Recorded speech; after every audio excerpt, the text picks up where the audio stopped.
Hello everyone, मैं कल्पना अपने channel में आप सभी का स्वागत करती हूँ। तो चलिए, जो हम लोग देख रहे थे क्लास 12 का, है ना, क्लास 12 का प्राचीन इतिहास का पहला चैप्टर हम लोगों ने खोल रखा था, हड़प्पा सभ्यता, जिसका हमने फर्स्ट पार्ट किया हुआ है। आज हमें इसका सेकंड पार्ट देखना है। हमें सामाजिक भिन्नताओं का अवलोकन यहाँ से देखना था, तो वहीं से मैंने खोल के रखा है ना। तो चलिए इसको देख लेते हैं, एक बार देख लेते हैं कि कहाँ तक हम लोगों ने किया हुआ था, तो आप लोगों को चीज़ें ध्यान आ जाएंगी। देखिए, दुर्ग उर्ग हम लोग पढ़ चुके थे, दुर्ग और ये किस प्रकार से आवास, नालियाँ वगैरह वगैरह, स्थापत्य किस प्रकार से बना हुआ है, ये सारी चीज़ें हम लोगों ने देखी थी। अब हम देखेंगे सामाजिक भिन्नताएं किस प्रकार की थी उस समय पे। समाधान, यानी कोई मर गया तो शव को कैसे दफनाया जाता था, इस चीज़ को देखिए।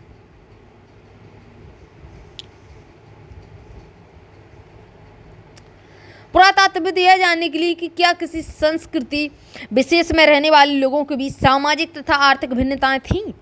अभी तक एक चीज़ तो इन लोगों ने देखी नहीं कि लोगों के बीच सामाजिक या आर्थिक भिन्नताएं थीं या नहीं थीं।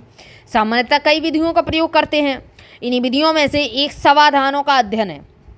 आप संभवतः मिस्र के विशाल पिरामिडों, जिनमें से कुछ हड़प्पा सभ्यता के समकालीन थे, से परिचित है। आपको पिरामिड में मम्मी मिलती है ना, डेड बॉडी। एक मिनट, इसको देखिए। तो ये जो मिस्र के पिरामिड बताए गए हैं, ये कुछ जगह जो थी वो हड़प्पा सभ्यता के समकालीन थे। इनमें से कई पिरामिड राजकीय समाधान थे। मतलब जो कुछ पिरामिड ऐसे थे जो मतलब राजाओं के थे। पिरामिड के अंदर लाश दफनाई जाती थी, और वो पिरामिड के अंदर जो लाश दफनाई जाती थी तो कुछ कैसी थी कि राजा भाई तो मरते नहीं होंगे क्या, राजा हुए तो मरते ही नहीं हैं क्या, ऐसा तो कुछ है नहीं, राजा भी मरेंगे, रंक भी मरेगा, हर इंसान मर जाता है एक समय पे आके, है ना। तो क्या था, कुछ कैसे थे पिरामिड राजकीय समाधान की थी, जहाँ बहुत बड़ी मात्रा में धन संपत्ति दफनाई जाती थी। उसमें तो क्या किया जाता था ना कि मतलब जो भी आपकी ज़रूरत के सामान हैं, आज आप लोग मोबाइल, ब्लूटूथ, ये सब चीज़ें यूज करते हैं। अगर उस समय पे बात होती तो आपका मोबाइल, ब्लूटूथ सब आपके जो है उसमें कवर में रख दिया जाएगा, अगर पहले की बात करें तो उस समय पे क्या होता था कि जानवर तक दफना दिए जाते थे, बर्तन वगैरह रख दिए जाते थे, राजा महाराजा जो गहने पहने रहते थे वो भी रख दिए जाते थे। और अगर आज की बात करें तो आज क्या रखा जाएगा, मोबाइल, और कुछ नहीं रखा जाएगा, ओनली मोबाइल। चलिए देखिए आगे। हड़प्पा स्थलों से मिले समाधानों में आमतौर पर मृतकों को गर्त में दफनाया गया था। मृतक जो थे उनको गर्तों में दफनाया गया था। कभी कभी समाधान गर्त की बनावट एक दूसरे से भिन्न होती थी। कुछ स्थानों पर गर्त क्या होता है, गड्ढा। कुछ स्थानों पर गर्त की सतहों पर ईंटों की चिनाई की जाती थी। मतलब बहुत कायदे की कब्र बनाई जाती थी। क्या ये विविधताएं सामाजिक भिन्नताओं की ओर संकेत करती हैं? कहना कठिन है। कैसे कह सकते हैं हम? नहीं भी कह सकते, कह भी सकते कि भाई राजा है तो उसकी कब्र बहुत अच्छी बनाई जाएगी, कोई बेकार है तो उसकी कब्र अच्छी नहीं बनाई जाएगी, राजा है तो उसकी कब्र पे आपको हीरे जवाहरात मिलेंगे। कुछ कब्रों में मृद भांड तथा आभूषण मिले हैं। क्या मतलब है भाई, मृद भांड और हीरे जवाहरात मिले हुए हैं। मृद भांड यानी बर्तन, जो संभवतः एक ऐसी मान्यता की ओर संकेत करते हैं जिसके अनुसार इन वस्तुओं का मृत्यु उपरांत प्रयोग किया जाता होगा। पुरुषों और महिलाओं दोनों के समाधानों से आभूषण मिले हैं। पुरुष भी आभूषण पहनते थे, महिलाएं भी पहनती थी। 1990 के दशक के मध्य में हड़प्पा के कब्रिस्तान में हुए उत्खननों में एक पुरुष की खोपड़ी के समीप शंख के 3 छल्ले मिले हुए हैं। जैस्पर एक प्रकार का उपरत्न, मतलब रत्न है, नंग है। जैस्पर के मनके तथा सैकड़ों की संख्या में सूक्ष्म मनकों से बना एक आभूषण मिला हुआ है। कहीं कहीं पर मृतकों को तांबे के दर्पणों के साथ दफनाया गया था, परंतु कुल मिलाकर ऐसा लगता था कि हड़प्पा सभ्यता के निवासियों का मृतकों के साथ बहुमूल्य वस्तुएं दफनाने में विश्वास नहीं था। एक मिनट, ये देखिए तांबे का दर्पण बना हुआ है। तांबे का दर्पण कितना मतलब अच्छा तब बनाया हुआ है इन लोगों ने। ये मृद भांड दिखाया गया हुआ है, फायांस से बना एक पात्र। अब देखते हैं फायांस क्या होता था। विलासता की वस्तु, विलासता क्या है, शराब। सामाजिक भिन्नता की पहचानने की एक अन्य विधि है ऐसी पुरावस्तुओं का अध्ययन जिन्हें पुरातत्वविद मोटे तौर पर उपयोगी तथा विलास की वस्तुओं में वर्गीकृत करते थे। पहले वर्ग में रोजमर्रा के उपयोग की वस्तुएं सम्मिलित थीं, जिन्हें पत्थर अथवा मिट्टी जैसे सामान्य पदार्थों से आसानी से बनाया जा सकता था।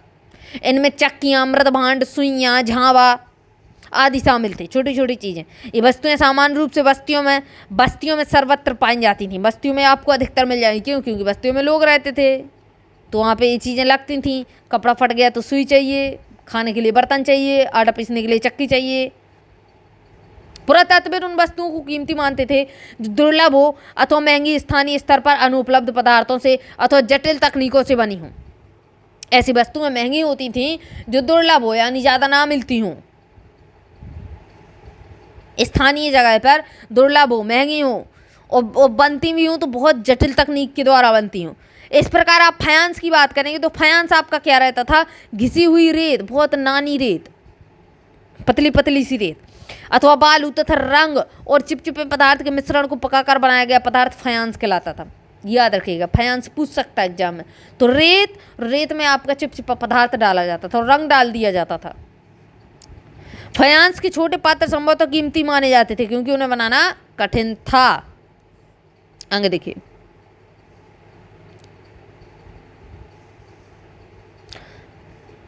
स्थिति तब और जटिल हो जाती थी जब हमें रोजमर्रा के प्रयोग की वस्तुएं जैसे तकलियां, जो फायांस जैसे दुर्लभ पदार्थ से बनी मिलती थीं, क्या हम इसका वर्गीकरण उपयोगी या फिर विलास की वस्तु के रूप में करें? कर सकते हैं भाई। देखिए, जैसे तकलियां हैं, रोजमर्रा की वस्तु है और ये फायांस से बनती थी, और फायांस जो है दुर्लभ वस्तु थी, तो फिर तकली भी तो दुर्लभ हो जाएगी। यदि हम ऐसी पुरावस्तुओं के विवरण का अध्ययन करें तो हम पाते हैं कि महंगे पदार्थों से बनी दुर्लभ वस्तुएं सामान्यतः मोहनजोदड़ो और हड़प्पा जैसी बड़ी बस्तियों में केंद्रित हैं, बड़े बड़े शहरों में, और छोटी बस्तियों में बिरले ही मिलती थी। आज भी ऐसी चीज़ें हैं जो बहुत ही मतलब देखिए शहरों में मिलती हैं, गाँव में नहीं मिलती हैं। उदाहरण के लिए फायांस से बने लघु पात्र जो संभवतः सुगंधित पदार्थों के पात्रों के रूप में प्रयुक्त किए जाते थे, अधिकांशतः मोहनजोदड़ो और हड़प्पा से मिले हुए हैं। फायांस के जो पात्र थे या जो बर्तन थे, और कालीबंगन और छोटी वस्तुओं से बिल्कुल नहीं मिले हुए हैं। सोना भी दुर्लभ और संभवतः आज की तरह कीमती था। हड़प्पा स्थलों से मिले सभी स्वर्णाभूषण संचयों से प्राप्त हुए हैं, बहुत कम मिले हैं स्वर्णाभूषण।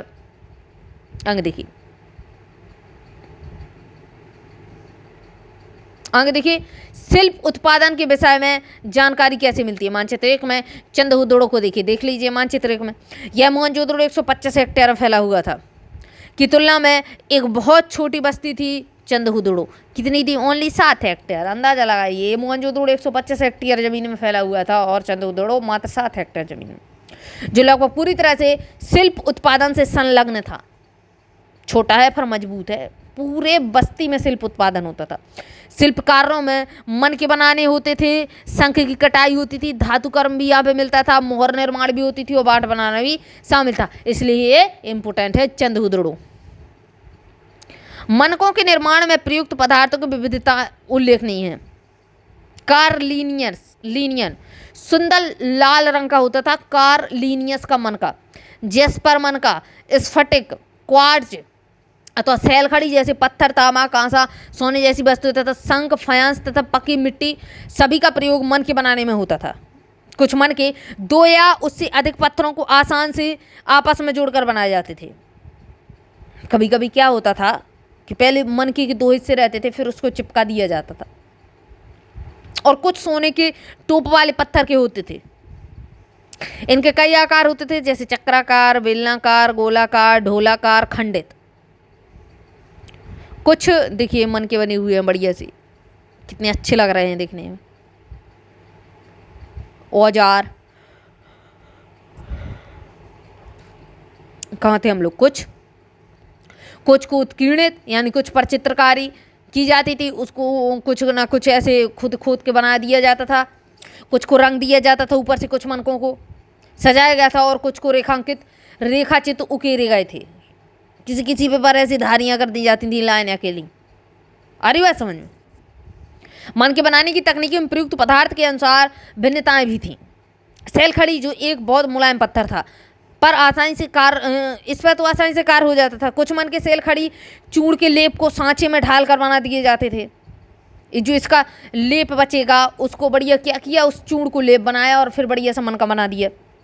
इससे ठोस पत्थरों से बनने वाले केवल ज्यामितीय आकारों के विपरीत कई विभिन्न आकारों के मन के बनाए जा सकते थे। वो तरीके तरीके के मन के बनाए जाते थे, गोल, जैसे जिसको बनाना। सेल खड़ी के सूक्ष्म मन के कैसे बनाए जाते थे। एक प्रश्न प्राचीन तकनीकों का अध्ययन करने वाले पुरातत्वविदों के लिए एक पहेली बना हुआ है। पुरातत्वविदों द्वारा किए गए प्रयोगों ने यह दर्शाया कि कार्लिनियन का रंग, लाल रंग, पीले रंग के कच्चे माल तथा उत्पादन के विभिन्न चरणों में मनकों को आग में पकाकर प्राप्त किया जाता था। ये चीज़ बताई। पत्थर के पिंडों को पहले अपरिष्कृत आकारों में तोड़ा जाता था। पहले पत्थर के छोटे छोटे टुकड़े कर दिए जाते थे, पहले आकार नहीं दिया जाता था, और फिर बारीकी से उसको सल्क निकाल कर इन्हें अंतिम रूप दिया जाता था। पहले छोटा टुकड़ा कर दिया बिना आकार का, फिर आराम आराम से उसको क्या किया, बढ़िया सा चेहरा दिया गया, घिसाई, पॉलिश और उसमें छेद करने के लिए तैयार। साथ ही एक प्रक्रिया पूरी होती थी। चंदहुदड़ो, लोथल और हाल ही में धोलावीरा से छेद करने के विशेष उपकरण मिले हुए हैं, जो दिखाया था मैंने अभी औजार। यदि आप मानचित्र में नागेश्वर तथा बालाकोट को चिन्हित करते हैं तो आप पाएंगे कि दोनों बस्तियां समुद्र तट के समीप स्थित हैं। ये शंख से बनी वस्तुएं, जिनमें इनमें शंख से बनी वस्तुएं ही मिलती थी नागेश्वर और बालाकोट में।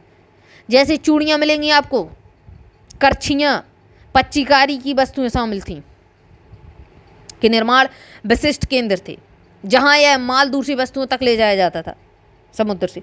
इसी प्रकार यह भी संभव है कि चंदहुदड़ो, लोथल से तैयार माल मोहनजोदड़ो, हड़प्पा जैसे बड़े बड़े शहरों में लाया जाता होगा भाई, क्या पता। उत्पादन केंद्रों की पहचान कैसे की जाए। उत्पादन केंद्रों की पहचान। शिल्प उत्पादन के केंद्रों की पहचान के लिए पुरातत्वविद सामान्यतः निम्नलिखित को ढूंढते हैं। किसको ढूंढते हैं? प्रस्तर पिंड, पत्थर के टुकड़े, पूरे शंख, मतलब जैसे मान लीजिए सामान्य आता कहाँ से था, बनता कहाँ पे था, ये सब चीज़ें पुरातत्वविद ढूंढ रहे हैं। तांबा अयस्क जैसा कच्चा माल, औजार, अपूर्ण वस्तुएं, बनी हुई नहीं बनी हुई, त्याग दिया गया माल और कूड़ा करकटे बचा हुआ। कच्चा माल कहाँ से लाया जाता था? यहाँ तक कि कूड़ा करकट शिल्पकार के सबसे अच्छे संकेतकों में से एक है। उदाहरण के लिए, यदि वस्तुओं के निर्माण के लिए शंख अथवा पत्थर को काटा जाता था तो इन पदार्थों के टुकड़े कूड़े के रूप में उत्पादन के स्थान पर फेंक दिए जाते थे। क्या किया जाता था? जहां से उत्पादन होता था वहीं पे इस कूड़ा करकट को फेंक दिया जाता था। कभी कभी बड़े बेकार टुकड़ों को छोटे आकार की वस्तुएं बनाने के लिए प्रयोग किया जाता था। जैसे कोई चीज़ हमने बड़ी बनाई तो बड़े बड़े टुकड़े बेकार में उसमें निकाल गए, तो फिर उस बेकार वाले जो बड़े बड़े टुकड़े थे उसको छोटे छोटे टुकड़ों, उसको छोटी छोटी कोई चीज़ें बना दी गई, ऐसा होता था। परंतु बहुत छोटे टुकड़ों को कार्यस्थल पर ही छोड़ दिया जाता था, और जो बिल्कुल से काम का नहीं है, बिल्कुल से काम ही नहीं आएगी जो चीज़, उसको क्या किया जाता था? जहाँ पे आप कार्य कर रहे हो वहीं पे छोड़ के चले जाते थे।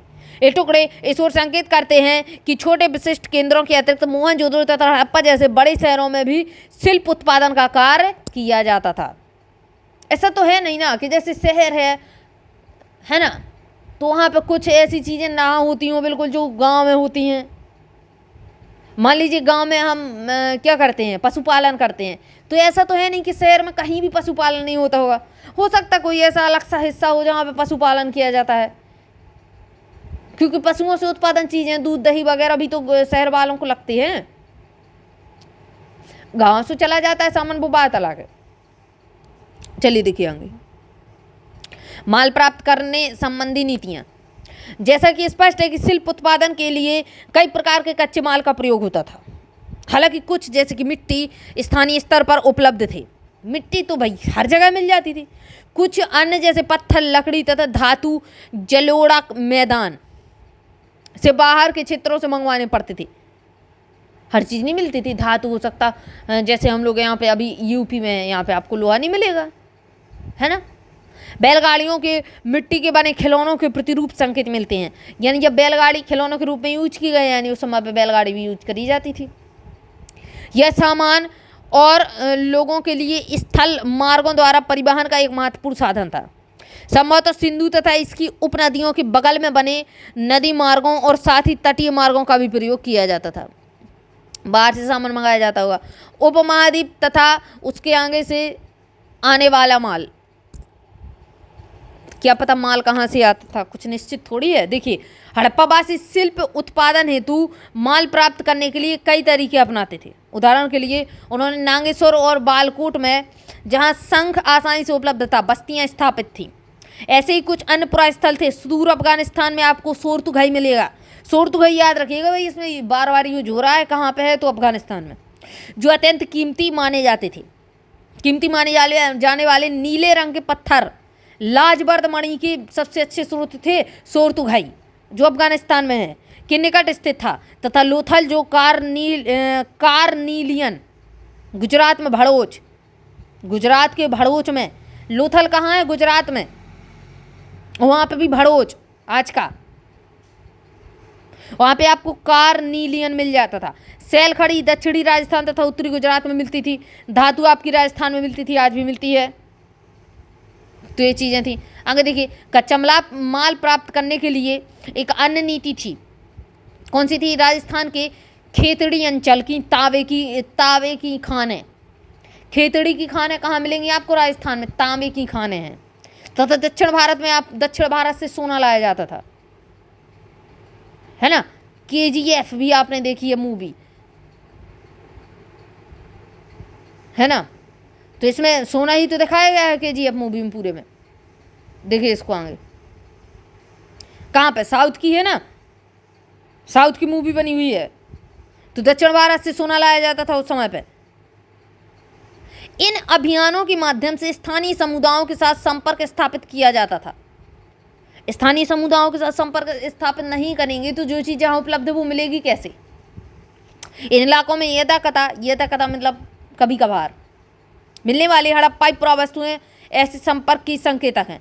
यानी कहीं कहीं पे ये चीज़ें मिली हुई हैं। जैसे दक्षिण भारत में आपको हड़प्पा की वस्तुएं मिल गई, तो इससे हड़प्पा की मोहर मिल गई, तो इससे क्या अंदाज़ा लगेगा कि यहाँ से आना जाना था लोगों का, तभी तो चीज़ें मिल रही हैं। साउथ में लोग वक्त जाते थे सोने के लिए, है ना, या सोना वहाँ से आता था तो वहाँ के लोग हड़प्पा सभ्यता की साइड आते थे। उत्तर भारत में खेतड़ी क्षेत्र, खेतड़ी कहाँ है? राजस्थान में। सीधा पूछता है एग्जाम में, खेतड़ी क्षेत्र कहाँ पाया जाता है? तांबे की खानें थी यहाँ पे। तो देखिए, खेतड़ी क्षेत्र में मिले साक्ष्यों को पुरातत्वविदों ने गणेश और जोधपुर संस्कृति का नाम दे दिया। जोधपुर राजस्थान, तो खेतड़ी क्षेत्र को क्या नाम दिया? गणेश और जोधपुर। इस संस्कृति के विशिष्ट मृदभांड हड़प्पाई मृदभांडों से भिन्न थे। यहाँ पे जो मृदभांड मिले हैं इनके अपने बनते थे, वो हड़प्पा सभ्यता से मिले हुए नहीं थे। वो हड़प्पा सभ्यता के दूसरे मृदभांड थे, मिट्टी के बर्तन यहाँ के दूसरे थे। तथा यहाँ तांबे की वस्तुओं की असाधारण संपदा मिली थी। बहुत ज़्यादा यहाँ पे तांबा मिलता था। खाने थी खेतड़ी में तांबे की। ऐसा संभव है कि इस क्षेत्र के निवासी हड़प्पा सभ्यता के लोगों को तांबा भेजते होंगे। बिल्कुल भेजते होंगे। तांबा का थोड़ा ना ये लोग क्या करेंगे, तांबे को रख के, जब यहाँ पे बहुत सारा तांबा था इनके पास। तो चलिए देखिए आगे, ये आपका कैस्पियन सागर, ये आपका वर्ल्ड मैप दिखाया गया है अरब सागर के साथ। देखिए इसको थोड़ा ध्यान से, ये आपका कैस्पियन सागर दिखाया गया है। एक मिनट, इसको देखिए। अब देखिए, कैस्पियन सागर दिखाया गया है, ये भूमध्य सागर, ये आपका लाल सागर दिखाया गया है। अब इधर पे आप देखेंगे तो आपको इंडिया का गुजरात दिख जाएगा। ये लोथल दिख रहा है आपको, ये हड़प्पा दिख रहा है, इस सुत के डोर दिखा गया है ना। तो हो सकता है इस रास्ते से भी चीज़ें आती जाती होंगी। ये मेसोपोटामिया की सभ्यता है। मेसोपोटामिया की सभ्यता आपकी सबसे पुरानी सभ्यता मानी जाती है। वर्ल्ड की सबसे पुरानी सभ्यता कौन सी है? मेसोपोटामिया की सभ्यता। चलिए इसको आगे देखिए। सुदूर क्षेत्रों से संपर्क कैसे होता था? हाल ही में हुई पुरातात्विक खोज इंगित करते हैं, पुरातात्विक खोजें जो हुई वो इंगित करती हैं, वो इशारा करती हैं कि तांबा संभवतः अरब प्रायद्वीप के दक्षिणी पूर्व छोर पर स्थित ओमान से लिया जाता था। रासायनिक विश्लेषण दर्शाते हैं कि ओमानी तांबे तथा हड़प्पाई पुरावस्तुएं दोनों से निकल के अंश मिले हुए हैं। निकल धातु, उसके अंश मिले हुए हैं तांबे में। वही चीज़ आपको कहाँ मिली हुई है? ओमान के तांबे में। वही चीज़ कहाँ पे मिली हुई है? हड़प्पा के तांबे में। तो इनका कहना है कि समुद्री मार्ग से, या फिर समुद्री मार्ग से नहीं कहेंगे हम लोग, किससे कहेंगे? क्योंकि समुद्री मार्ग तो बहुत बाद में खोजा गया था वास्को डी गामा के आने पे। ये लोग डायरेक्ट स्थलीय क्षेत्र से ही जाते होंगे, है ना, जो दोनों की साझा उद्भव की ओर संकेत मिलते हैं। संपर्क साझा यानी एक दूसरे से ये लोग ये चीज़ें लेते देते थे। संपर्क के ओर भी संकेत मिलते हैं। एक विशिष्ट प्रकार का पात्र अथवा एक बड़ा हड़प्पाई मर्दबान मर्तबान जिसके ऊपर काली मिट्टी की मोटी परत चढ़ाई गई थी, ओमानी स्थलों से मिला हुआ है। एक बहुत बड़ा बर्तन ओमानी जगह में ओमान से मिला हुआ है, जो कि हड़प्पा सभ्यता का है। ऐसी मोटी परतें तरल पदार्थों के रिसाव को रोक देती थीं। हमें यह भी पता है कि इन पात्रों में क्या रखा जाता था, पर यह संभव है कि हड़प्पा सभ्यता के लोग इनमें रखे सामान का ओमानी तावे से विनिमय करते होंगे। यानी इनका कहना है कि जो इस बर्तन में हम सामान रखते थे वो हम ओमान को बेचते होंगे, और मतलब उसमें विलासी दिखाया गया था। यानी उस समय पे शराब जो बिकती थी, विलासपूर्ण जीवन दिखाया गया था ना वहाँ पे, तो ऐसे बर्तन में ये लोग शराब को इकट्ठा करके रखते थे, है ना, और उस पर मोटी परत काले रंग की चढ़ाते थे जिससे उसमें रिसाव ना हो उस बर्तन से। बड़े बड़े बर्तन होते थे ये, बड़े बड़े बर्तन आप जो अली बाबा 40 चोर की मूवी वगैरह देखेंगे ना पुरानी, उसमें दिखाए गए हैं। तो वो बर्तन पूरा का पूरा ये लोग ले जाते थे और ओमान बेच के आते थे, और ओमान से जाके वहां से तांबा लाते थे, है ना। तो ये इनका लेन देन रहता था। तो वो बर्तन ओमान में पाया गया था, जो कि हड़प्पा सभ्यता का है। अंग देखिए, अब हम आगे देखेंगे, मोहर दिखाई गई हैं आपको। ये क्या दिखाया गया है? यह मेसोपोटामिया की विशिष्ट बेलनाकार मोहर है। मेसोपोटामिया की मोहर दिखाई गई है। एग्जाम में पूछता है वर्ल्ड की दुनिया की सबसे पुरानी सभ्यता कौन सी है, जो कि मेसोपोटामिया की सभ्यता है ना। आगे देखिए, 3वीं से 17वीं ईसा पूर्व में दिनांकित मेसोपोटामिया के लेखों में मगान, जो संभवतः ओमान के लिए प्रयुक्त नाम था। मगान, ओमान हम आज बोलते हैं, उसमें मगान बोलते थे लोग, ठीक है, नामक क्षेत्र से तांबे के आगमन के संदर्भ मिलते हैं। तामा आता होगा यहाँ पे। यहाँ रोचक बात यह है कि मेसोपोटामिया के स्थलों से मिले तांबे में जो निकल के अंश मिले हुए लंबी दूरी के संपर्कों की ओर संकेत करने वाले अन्य पुरातात्विक खोजों में हड़प्पाई मोहर, बांट, पासी तथा मनके शामिल है। इस संदर्भ में यह भी देखना महत्वपूर्ण है कि मेसोपोटामिया के लेख दिलमुन, संभवतः बहरीन द्वीप, दिलमुन जो है बहरीन का द्वीप है, और ये नाम आए ना ओमान, बहरीन, तो आपको तुरंत मोबाइल उठा के मैप निकाल के इसको देखना है कि कौन सा देश कहाँ स्थित है और कहाँ से कहाँ हम लोग संपर्क करते थे। यानी आपको जब मार्ग पता चलेगा, रास्ता पता चलेगा, तो समझ में आती जाएगी चीज़ें। इससे आपको वर्ल्ड मैप भी याद होता जाएगा, भूगोल भी कंप्लीट होगी। आगे देखिए, मगान तथा मेलुहा संभवतः हड़प्पाई क्षेत्र के लिए प्रयुक्त शब्द हैं। नामक क्षेत्रों से संपर्क की जानकारी मिलती है। यह लेख मेलुहा से प्राप्त निम्नलिखित उत्पादों का उल्लेख करते हैं: कार्निलियन, लाजवर्द मणि, ठीक है, तांबा, सोना, विविध प्रकार की लकड़ियाँ। मेलुहा के विषय में एक मेसोपोटामियाई मिथक यह बताता है, क्या बताता है? तुम्हारा पक्षी हाजा पक्षी है। मतलब ये लोगों ने सोच रखी हैं ये चीज़ें, ऐसी मतलब फैला दी हैं। क्या बता रखा है कि तुम्हारा पक्षी हाजा पक्षी है, उसकी आवाज़ राजप्रसाद में सुनाई दे। कई पुरातात्विदों का मानना है कि हाजा पक्षी इन लोगों ने मोर को बताया है। यहाँ पे हाजा पक्षी किसको कहा गया है? मेसोपोटामिया में मोर को। क्या यह नाम उसे अपनी आवाज़ से मिला है? मोर को क्या उसका नाम उसको आवाज़ से दिया गया है? ऐसा संभव है कि ओमान, बहरीन या मेसोपोटामिया से संपर्क सामुद्रिक मार्ग से था। ऐसा संभव है, निश्चित नहीं है कि समुद्री मार्ग से था इनका संपर्क, या फिर आप बात करें कि इनका संपर्क कैसा था। हो सकता है स्थल मार्ग से हो सकता समुद्र मार्ग से हो, हमें तो कोई जानकारी क्लियर है नहीं। संभवतः लगा दिया हमने, हो सकता है लगा दिया, हर जगह संभावना है ना। मेसोपोटामिया के लिए मेलुहा को नाविकों का देश कहा जाता था। इसके अतिरिक्त हम मोहरों पर जहाजों तथा नावों का चित्रांकन देखते थे। नाव के चित्र वाली मोहर, इस तरीके से मोहरें बनाई जाती थी। और ये मोहरें पता है कैसे फिर बनती कैसी थी? जैसे गीली मिट्टी का एक इतनी बड़ी अब गीली मिट्टी डली हुई है, तो इस मोहर को उस गीली मिट्टी पे ऐसे ठोक दिया जाता था, और उस मोहर को वापस निकाल लिया तो उस गीली मिट्टी पे क्या हो जाएगा? उस गीली मिट्टी पे मोहर का चिन्ह बन जाएगा। इस तरीके से मोहरें बनती थी। आगे देखिए क्या हुआ। आगे अगर आप बात करेंगे तो मोहरें लिपि और बांट मिले हुए उनके बारे में जानकारी देख लीजिए। मोहरों और मुद्रांकनों का प्रयोग लंबी दूरी के संपर्कों को सुविधाजनक बनाने के लिए होता था। कल्पना कीजिए कि सामान से भरा एक थैला एक स्थान से दूसरे स्थान तक भेजा गया, उसका मुख रस्सी से बांध दिया गया और गांठ पर थोड़ी गीली मिट्टी जमा करके लगा दी गई तथा उस गीली मिट्टी पर एक मोहर को दबाया गया, जिससे मिट्टी पर मोहरों की छाप बन गई। यदि इस थैले के अपने गंतव्य स्थान पर पहुंचने तक मुद्रांकन अक्षुण्ण रहा, अक्षुण्ण यानी बिना टूटे रहा, तो इसका अर्थ है कि थैले के साथ किसी प्रकार की छेड़खान नहीं की गई। मुद्रांकन के प्रेषक की पहचान का भी पता लग जाता था, पता रहता था कि ये मोहर कहाँ की है, बनी हुई है, और अगर वो मोहर टूटी हुई है तो यानी उसमें से जो सामान अंदर थैले में सामान है वो सामान से छेड़खानी की गई है। और जब मोहर अक्षुण्ण रहेगी यानी टूटेगी नहीं। आगे देखिए, एक रहस्यमयी लिपि, रहस्यमयी है यानी कोई नहीं पढ़ पाया। सामान्यतः हड़प्पाई मोहरों पर एक पंक्ति में कुछ लिखा है जो संभवतः मालिक के नाम और पदवी को दर्शाता है। विद्वानों ने यह सुझाव दिया कि इन पर बना चित्र आमतौर पर एक जानवर का था। अनपढ़ लोगों को सांकेतिक रूप समझ में आते हैं, पढ़ नहीं पाते थे, लेकिन वो जानवर वगैरह के चित्र या संकेत बनाएंगे, लोग फूल पत्ती बना देंगे या कोई मोहर बना देंगे या फिर मतलब बिना लिखा हुआ कोई जानवर बना देंगे, किसी की तस्वीर ऐसे ही उकेर के बना देंगे, तो उससे उन लोगों को समझ में आ जाता था। संकेत की भाषा समझ लेते थे, लेकिन अक्षर की भाषा नहीं समझ पाते थे अनपढ़ लोग। अधिकांश अभिलेख संक्षिप्त में हैं।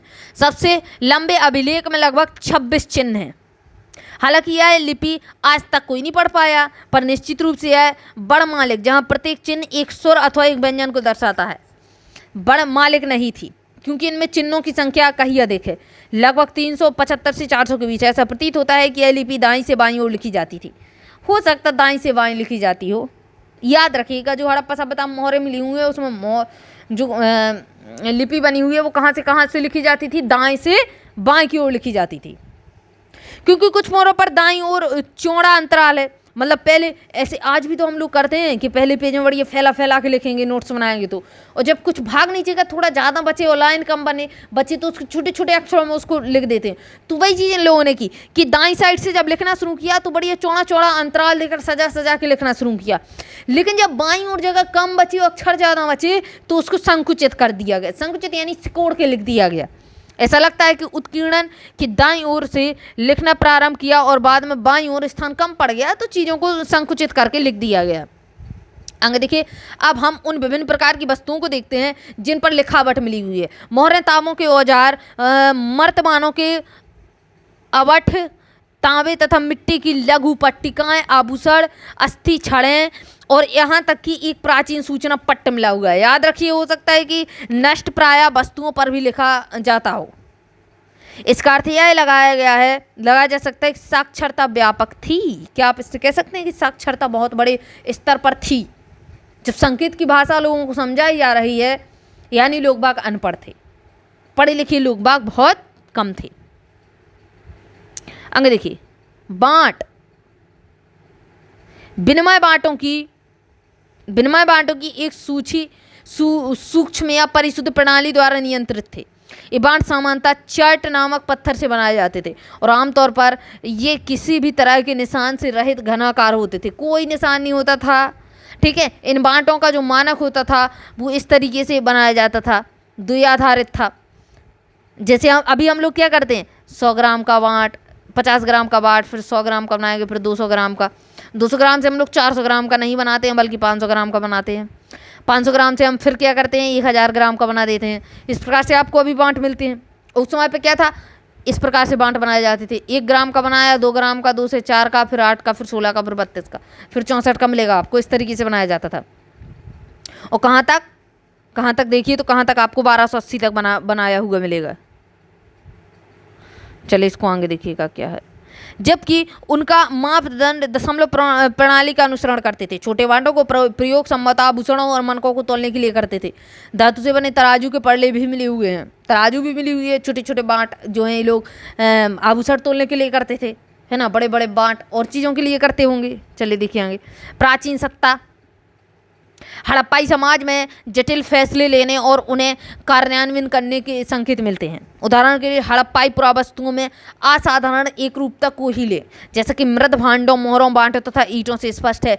महत्वपूर्ण बात यह है कि ईंटें जिनका उत्पादन स्पष्ट रूप से किसी एक केंद्र पर नहीं होता था, जम्मू से गुजरात तक पूरे क्षेत्र में समान अनुपात की थीं। किस अनुपात का बताई हुई थी ईट आपकी?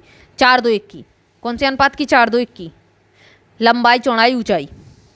हमने यह भी देखा कि अलग अलग कारणों से बस्तियां विशेष स्थानों पर आवश्यकता अनुसार स्थापित की गई थी। जहां जैसी आवश्यकता पड़ी वहां पे कैसा किया, वहां पे बस्तियां बसा ली। इसके अतिरिक्त ईंटें बनाने और विशाल दीवारों तथा चबूतरों के निर्माण के लिए श्रम संगठित भी किया जाता था। प्रासाद तथा शासक, इसको एक बार देख लेते हैं, कितना बचा हुआ है चैप्टर आपका, बस लास्ट है।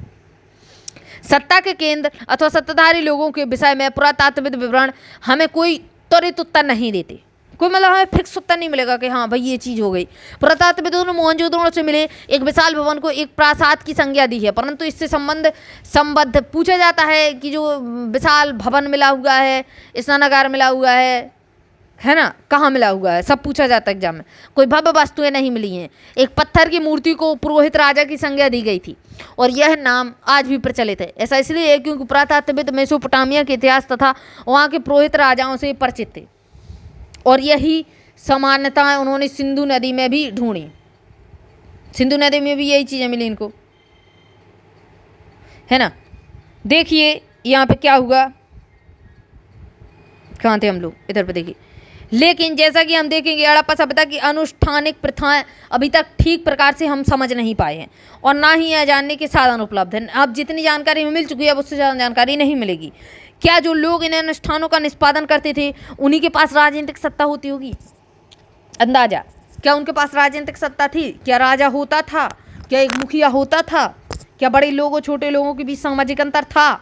कुछ पुरातत्वविद इस मत के हड़प्पाई समाज में शासक नहीं थे तथा सभी को सामाजिक स्थिति समान थी।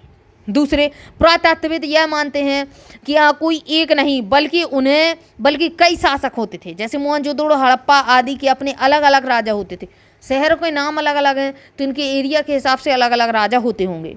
कुछ और यह तर्क देते हैं कि यह एक ही राज्य था। जैसे कि पुरातत्वविदों में पुरावस्तुओं में समानताओं, नियोजित वस्तुओं के साक्ष्य, ईंटों के आधार में निश्चित अनुपात तथा बस्तियों के कच्चे माल के स्रोतों के समीप स्थापित होने से स्पष्ट होता है, संस्थापित होने से स्पष्ट होता है।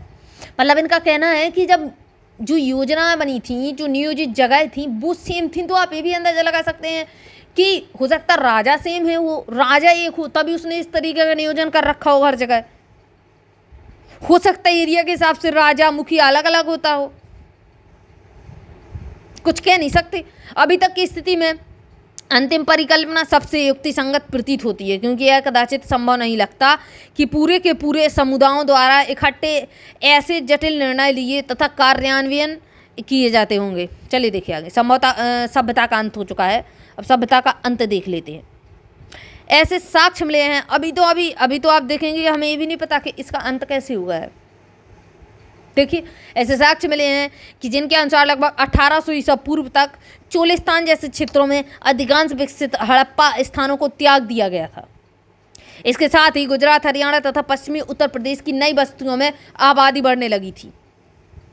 अब यहाँ पे अभी तक आपने देखा ना, कहीं पे आपको गंगा नदी नहीं दिखी होगी, कहीं पे आपको यमुना नदी नहीं दिखी है, कहीं पे उत्तर प्रदेश बिहार का एरिया नहीं बताया गया है, सिर्फ सिंधु नदी बताई गई है। और अब क्या बताया गया है कि उत्तर प्रदेश में बस्ती बढ़ने लगी थी। क्यों? क्योंकि यहाँ पे गंगा नदी थी, यमुना नदी थी। गंगा नदी का दोआब था बढ़िया तरीके का, बहुत उपजाऊ खेती थी, है ना, समतल मैदान था खेती के हिसाब से अच्छा खासा। अब यहाँ पे क्या हुआ कि हरियाणा, गुजरात और उत्तर प्रदेश की तरफ जो है आबादी बढ़ने लगी। ऐसा लगता है कि उत्तर हड़प्पा के क्षेत्र 1900 ईसा पूर्व के बाद ही अस्तित्व में आए। कुछ चुने हुए हड़प्पा स्थलों की भौतिक संस्कृति में बदलाव आया था, जैसे सभ्यता की विशिष्ट पुरावस्तुएं, जैसे बांट मिले हुए हैं, मोहर मिले हुए हैं, विशिष्ट मनके मिले हुए हैं, समाप्त हो जाना है। अब ये चीज़ें आपको देखने को नहीं मिल रही हैं, है ना। अब ये चीज़ें आपको देखने की नहीं मिल रही हैं। सामान क्यों नहीं मिल रहा है? बनाने वाला व्यक्ति ही नहीं रहा। तो हड़प्पा सभ्यता कैसे अंत हुआ देखते हैं। सामान्यतः थोड़ी वस्तुओं के निर्माण के लिए थोड़ा ही माल प्रयोग में लाया जाता था। आवास निर्माण की तकनीकों का ह्रास हो चुका था। बड़ी सार्वजनिक संरचनाओं का निर्माण अब बंद हो चुका था। कुल मिलाकर पुरावस्तुओं तथा बस्तियां इन संस्कृतियों में एक ग्रामीण जीवन शैली की ओर संकेत करती हैं। इन संस्कृतियों को उत्तर हड़प्पा अथवा अनुवर्ती संस्कृतियां भी हम कह सकते हैं। बाद की हड़प्पा सभ्यता भी इसको हम कह सकते हैं। ये परिवर्तन कैसे हुआ? तो कोई नहीं था वहाँ देखने के लिए कि परिवर्तन कैसे हुआ। किसी को आज तक पता नहीं चला कि परिवर्तन हड़प्पा सभ्यता में किस प्रकार से आए। इस विषय में कई व्याख्याएं दी गई हैं। इनमें जलवायु परिवर्तन, लोगों ने बोला है कि हो सकता है जलवायु परिवर्तन ऐसा रहा हो कि वहाँ के जो लोग हैं सारे मर गए हों, कोई बचा ही ना हो। दूसरी चीज़ें लोगों ने बताई, वन सारा काट दिया गया हो, प्रकृति के साथ खेला गया हो, है ना, तो सारे लोग मर गए, पूरी हड़प्पा सभ्यता का विनाश हो चुका। हो सकता बहुत जो है, अब देखिए नदियों का तो क्षेत्र था, ढलान भी थी, जो है सिंधु नदी, सिंधु, झेलम, चिनाब, रावी, ब्यास, सतलज नदियाँ थीं, बड़ी बड़ी नदियाँ थीं। ये 6 नाम को तो हम बड़ी बड़ी नदियों का लेते हैं। हो सकता है इसमें एकदम से बाढ़ आ गई हो, और बाढ़ आने के कारण क्या रहा हो, बाढ़ आने के कारण हर व्यक्ति वहाँ से मर गया हो, कोई बचा ही ना हो, पूरी सभ्यता का विनाश हो चुका हो सकता नदी सूख गई हों, लेकिन ये संभव नहीं है कि नदी सूख गई हों, क्योंकि ये ग्लेशियर नदियाँ हैं, और ग्लेशियर नदियाँ ऐसे नहीं सूख सकती हैं कि आप सोचें कि एकदम से सारी नदी सूख गया। हो सकता है एक आध नदी सूख गई हो, किसी नदी में पानी कम हो जाता है, किसी नदी में पानी ज़्यादा हो जाता है। ग्लेशियर की नदी है, ऑल टोटल 6 नदी, बड़ी बड़ी नदी नहीं सूख सकती, तो सूखे की संभावना तो मेरे हिसाब से 90% नहीं है ना। तो देखिए ये चीज़ रही। या हो सकता हो नदियों ने अपना मार्ग इस तरीके से चेंज किया हो कि पूरी सभ्यता इनकी बह गई हो उसमें।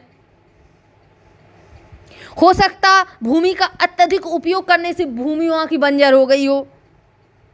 इनमें से कुछ कारण कुछ बस्तियों के संदर्भ में हो सकते हैं, परंतु पूरी सभ्यता के पतन की व्याख्या नहीं कर सकते। ये जो कारण बताए हुए हैं, हो सकता कि बाढ़ आए तो एक क्षेत्र में आ जाएगी, एक बस्ती नष्ट हो जाएगी। हो सकता सूखा पड़े तो एक क्षेत्र में पड़ जाएगा, एक नदी सूखेगी, हो सकता ब्यास नदी सूख गई तो ब्यास नदी के किनारे जो सभ्यताएं बसी हुई हैं वो सभ्यता नष्ट हो जाएगी। ऑल टोटल चीज़ें कैसे रहीं? बाढ़ आ गई तो हर एक व्यक्ति कैसे मर गया, वहाँ की हर एक सभ्यता कैसे नष्ट हो गई? ऐसा तो नहीं हो सकता ना कि अब यही अनुमान तो लोग बागों ने लगा नहीं पाया कि बाढ़ आई, कि सूखा हुआ, कि लोग बाग पलायन कर गए, कि जंगलों का विनाश कर दिया गया, कि ऐसा जलवायु परिवर्तन हुआ, कि कोई महामारी हो गई, मतलब कोई बहुत बड़ी बीमारी फैल गई। कुछ अनुमान नहीं लगा सकते लोग बाग, अनुमान लगा सकते हैं लेकिन कुछ निश्चित नहीं है। आगे देखिए, ऐसा लगता है कि एक सुदृढ़ एकीकरण के तत्व संभवतः हड़प्पाई राज्य का अंत हो गया था। मोहरें, लिपि विशिष्ट मनकों तथा मृद भांडों के लोप, मतलब ये सब चीज़ें क्या हुई, अब ये सब चीज़ें मिलना बंद हो गई, लोप हो गया इनका। मानवीकृत बाँट प्रणाली के स्थान पर स्थानीय बाँटों के प्रयोग, शहरों के पतन तथा परित्याग जैसे परिवर्तनों से इस तर्क को बल मिलता है। उपमहाद्वीप को एक पूरी तरह से अलग क्षेत्र में नए शहरों के विकास के लिए 1 शताब्दी से अधिक समय तक प्रतीक्षा करनी पड़ी। क्या हुआ है यहाँ पे, चीज़ें यहाँ की पूरी तरीके से नष्ट हो गई। एक आक्रमण के साक्ष्य मिले हुए हैं, तो इसको आप लोग पढ़ लेना। ये लोग बताएंगे कि हड़प्पा सभ्यता में क्या रहा है। अगर आप मोहनजोदड़ो मूवी देखेंगे तो उसमें बाढ़ दिखाई गई है, लास्ट में बाढ़ आ जाती है, लेकिन उसमें ये नहीं दिखाया गया कि सब लोग मर गए, बाढ़ में भी वो लोग निकल जाते, बांध टूट गया दिखाया गया है उसमें, लास्ट मूवी में बाढ़ की स्थिति बताई गई है। तो सिर्फ अनुमान है कि हो सकता बाढ़ आ गई, हो सकता सूखा पड़ गया हो, निश्चित तो हमें भी नहीं पता। देखिए इस चीज़ को आप लोग क्या करना, स्क्रीनशॉट अगर पढ़ना हो तो पढ़ लेना, कुछ इसमें खास है नहीं। ये चैप्टर आपका हड़प्पा सभ्यता की खोज, अभी आपका चैप्टर ख़त्म नहीं हुआ इधर पे।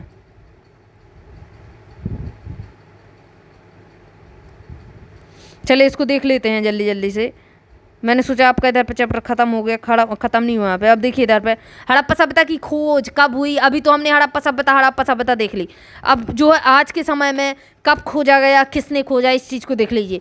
अब हम अपने हड़प्पा सभ्यता के विभिन्न पहलुओं का विश्लेषण इस संदर्भ में किया कि किस प्रकार पुरातत्वविदों ने भौतिक अवशेषों से प्राप्त साक्ष्यों के माध्यम से एक आकर्षण इतिहास के अलग अलग अंशों को एक साथ जोड़ दिया है। लेकिन एक और कहानी भी है कि किस प्रकार पुरातत्वविदों ने सभ्यता की खोज की, बिल्कुल कहानी है, मतलब किस तरीके से मिली। ये चीज़ तो पूरी दब गई थी, पूरी धूल मिट्टी में, ऊपर की जो परत थी उस परत में कुछ नहीं दिखाई दे रहा था कि यहाँ पे हड़प्पा सभ्यता है कि यहाँ पे क्या है। तो कैसे खोजी गई चीज़ें। जब हड़प्पा सभ्यता के शहर नष्ट हो गए तो लोग धीरे धीरे उनके विषय में सब कुछ भूल गए। जब लोगों ने इस क्षेत्र में शताब्दियों बाद रहना आरंभ किया तब भी यह नहीं समझ पाए कि बाढ़ या मिट्टी के कटाव के कारण अथवा खेत की जुताई के समय या फिर खजाने के लिए खुदाई के समय यदा कदा धरती की सतह पर आने वाली अपरिचित पुरावस्तुओं का क्या अर्थ लगाया जाए। यानी मान लीजिए वो जगह है, वहाँ पे लोग बाग खेती कर रहे हैं, तो जब जुताई करेंगे खेत की तो वहाँ पे चीज़ें निकल के आने लगी, मन के निकल के आने लगे, बाँट निकल के आने लगे, मृद भांड निकल के आने लगे, जानवरों की हड्डियाँ निकलने लगी, अनाज के दाने मिलने लगे लोगों को, ये चीज़ें रहीं। तो देखिए अब कनिंघम का भ्रम क्या है। कनिंघम पहुँचे थे वहाँ पे, जनरल कनिंघम, जब भारतीय पुरातत्वविद सर्वेक्षण के पहले डायरेक्टर जनरल कनिंघम, इस चीज़ को याद रखिएगा कि भारतीय पुरातात्विक सर्वेक्षण विभाग के जो पहले डायरेक्टर थे वो कनिंघम थे, है ना, जिनको पुरातात्विक का जनक भी कहा जाता है। कनिंघम ने 19वीं शताब्दी के मध्य में पुरातात्विक उत्खनन आरंभ किए, जब पुरातात्विद अपने अन्वेषणों के मार्गदर्शन के लिए लिखित स्रोतों से मतलब इनका साहित्य और अभिलेखों से है, कुछ लिखित मिल गया, स्रोतों का प्रयोग अधिक पसंद करते थे। यहाँ तक कि कनिंघम की मुख्य रुचि भी आरंभिक ऐतिहासिक लगभग 6ठी शताब्दी ईसा पूर्व 4ठी शताब्दी ईसा पूर्व की बात करते हैं तो ऐतिहासिक तथा उसके बाद के कालों से संबंधित पुरातत्व में थी। आरंभिक वस्तुओं की पहचान के लिए उन्होंने 4ठी से 7वीं शताब्दी ईस्वी के बीच उपमहाद्वीप में आए चीनी बौद्ध यात्रियों द्वारा छोड़े गए वृत्तांतों का प्रयोग किया इन लोगों ने, कि चीन से जो बौद्ध यात्री आते थे उन लोगों ने कुछ चीज़ें लिखित छोड़ी हुई हैं, उनका उपयोग किया इतिहास को जानने के लिए। कनिंघम ने अपने सर्वेक्षणों के दौरान मिले अभिलेखों का संग्रहण, प्रलेखन तथा अनुवाद भी किया। उत्खनन के समय वे ऐसी पुरावस्तुओं को खोजने का प्रयास करते थे जो उनके विचार में सांस्कृतिक महत्व की थी। हड़प्पा जैसा पुरा स्थल जो चीनी तीर्थयात्रियों की यात्रा कार्यक्रम का हिस्सा नहीं था और जो एक आरंभिक ऐतिहासिक शहर नहीं था, कनिंघम के अन्वेषण के ढांचे में प्रयुक्त नहीं बैठता था। इसलिए हालांकि हड़प्पाई पुरावस्तु 19वीं शताब्दी में कभी कभी मिलती थी और इनमें से कुछ तो कनिंघम तक पहुंची भी थी, फिर भी वह समझ नहीं पाए कि पुरावस्तु कितनी प्राचीन थी। एक अंग्रेज ने कनिंघम को एक हड़प्पाई मोहर दी। उन्होंने मोहर पर ध्यान तो दिया पर उन्होंने उसे एक ऐसे कालखंड में दिनांकित करने का असफल प्रयास किया जिससे वे परिचित थे। ऐसा इसलिए था क्योंकि कई और लोगों की तरह ही उनका भी यह मानना था कि भारतीय इतिहास का प्रारंभ गंगा की घाटी में पनपे पहले शहर के साथ हुआ है। उनकी सुनिश्चित अवधारणा के चलते यह कोई आश्चर्य की बात नहीं कि हड़प्पा के महत्व को समझने में चूक गए। ये जो कनिंघम थे इन्होंने भी हड़प्पा को इतना हल्के में ले लिया और इन्होंने बोला कि जो भारतीय इतिहास है वो कहाँ से पनपा तो वो गंगा की घाटी से पनपा इन लोगों ने माना हुआ है। वैसे भी अगर आप हड़प्पा की बात करें तो हड़प्पा आपका गुजरात और राजस्थान में तो ठीक है, लेकिन अधिकतर आपका पाकिस्तान और अफगानिस्तान में है ना। तो इन लोगों ने यहाँ पे भी ढील डाल दी कि क्या बोल दिया कि हड़प्पा कोई इतना इम्पोर्टेंट नहीं है, लेकिन अब बहुत इम्पोर्टेंट हड़प्पा जो चीज़ बाद में निकली। पुरा स्थल, टीले और स्तर, देखिए इस चीज़ को पुरातात्विक पुरा स्थल वस्तुओं और संरचनाओं के निर्माण, प्रयोग और फिर उन्हें त्याग दिए जाने से बनते हैं। जब लोग एक ही स्थान पर नियमित रूप से रहते हैं तो भूमिखंड के अनवरत उपयोग तथा बहुत ज़्यादा उपयोग करने के कारण तथा पुनः उपयोग से आवासीय मलबों का निर्माण होता है, जिन्हें टीला कहते हैं। मलबों जैसे आप घूरे पे कचड़ा वचड़ा फेंक देते हैं ना, वो चीज़ होती है कचड़े का ढेर। वहाँ से पता चल जाएगा कि यहाँ पे बस्ती बसी हुई थी इसलिए ढेर लगा हुआ है, इसलिए इधर पर कचड़ा डाला हुआ है। तो वो टीले वहाँ पे मिले हुए हैं मलबे के। अल्पकालीन या स्थानीय परित्याग की स्थिति में हवा या पानी की क्रियाशीलता और कटाव के कारण भूमिखंड के स्वरूप में बदलाव आ जाता है। इन टीलों में मिले स्तरों से प्राप्त प्राचीन वस्तुओं से आवास का पता चलता है। ये स्तर एक दूसरे से रंग, प्रकृति और इनमें मिली पुरावस्तुओं के संदर्भ में भिन्न होते थे।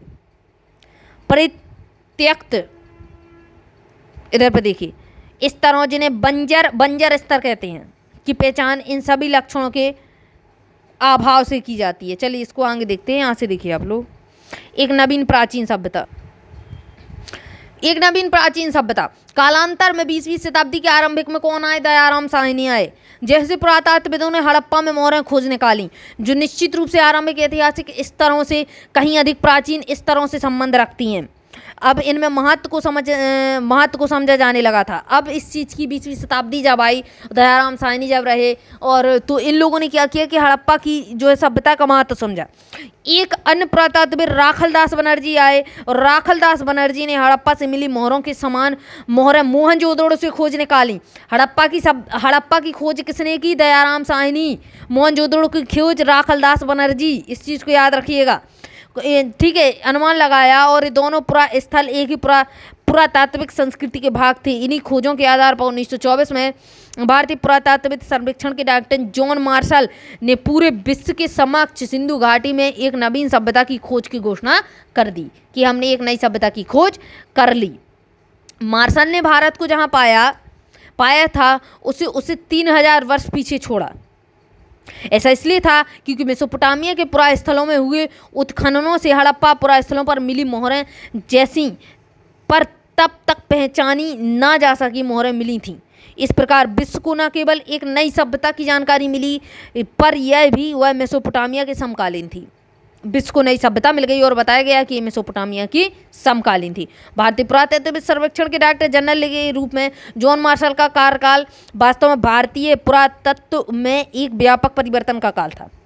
वे भारत में कार्य करने वाले पहले पेशेवर पुरातत्वविद थे, और भी यहाँ यूनान तथा क्रीट में अपने कार्यों का अनुभव भी लाए। यूनान और क्रीट में ये कार्य करके आए थे। हालांकि अधिक महत्वपूर्ण बात यह है कि कनिंघम की तरह ही उन्हें भी आकर्षण खोजों में दिलचस्पी थी, पर उन्हें दैनिक जीवन की पद्धतियों को जानने की भी उत्सुकता थी।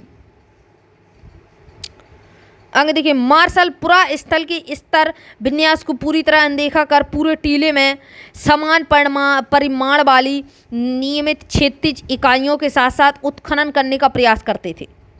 इनका यह अर्थ था कि अलग अलग स्तरों से संबंध रखने पर भी कई इकाई विशेष के रूप में सभी पुरा वस्तुओं को सामूहिक रूप से वर्गीकृत किया जाता था। परिणामस्वरूप इन खोजों के संदर्भ विषय में बहुमूल्य जानकारी हमेशा के लिए लुप्त हो जाती थी। बहुत खुदाई की इन्होंने इधर पे हड़प्पा सभ्यता में। हड़प्पा में व्हीलर आए, है ना। नई तकनीकी का प्रश्न, इस चीज़ को देखिए। आज 40-45 मिनट हो चुका है, इसको आप स्क्रीनशॉट कर लीजिए। कुछ इसमें है नहीं, आप पढ़ेंगे, बहुत आसान भाषा है, आराम से समझ में आ जाएगी। स्क्रीनशॉट करते जाइए इसको। ये इधर पे चैप्टर खत्म होता है। इधर पे देखिए, अतीत को जोड़कर पूरा करने की समस्याएं। तो अतीत को जोड़कर देखी गई चीज़ें हैं, इसको देख लीजिए, एक बार पढ़ लेना। सीधी सीधी भाषा है, पढ़ना जरूर, छोड़ना मत इस चीज़ को।